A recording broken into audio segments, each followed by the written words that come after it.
Ininspeksyon ng Department of Trade and Industry o DTI ang ilang supermarket sa Metro Manila para alamin kung nasusunod ang presyuhan ng asukal at asin. Nakabantay rin daw sila sa mga posibleng hoarder. Nakatutok si Joseph Moro. Tipid-tipid muna sa asukal si Renel Bernal at kung dati puting asukal ang binibili niya ngayon, pula na muna. 63 pesos ang binili niyang 1 kilong pulang asukal. 2 kilo kasi mas mura pa dati, diba? Kumpara ngayon sa presyo, mataas. Sa pag-iikot ng Department of Trade and Industry, may mga in-house na brand na sumusunod sa 70 pesos na napagkasunduan ng gobyerno at ilang malalaking supermarket chains para sa wash at refined sugar. Pero may mga branded na asukal na mas mataas sa 70 pesos.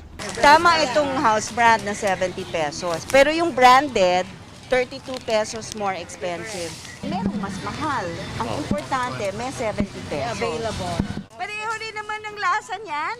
Umaasa ang DTI na tatagal ang supply ng asukal sa malalaking pamilihan tulad nito. Wish natin sana umabot na hanggang December yung 70 pesos na supply nila. Wala raw shortage sa asukal pero Pagka kumukonti ang supply, tumataas ang presyo. Kaya medyo dahan-dahan lang rin tayo sa pagpili. Maybe some people hoard. may nag-work. We're doing surveillance on the hoarders. Hindi naman required pero hinihikayat ng Department of Trade and Industry o DTI ang mga maliliit na mga supermarket at grocery na kung kaya ay gawin na ring 70 pesos kada kilo ang kanilang mga asukal. Kung malaki ang stock inventory nila, kung malaki ang volume nila ng nakatabi, baka pwede naman nilang ibaba.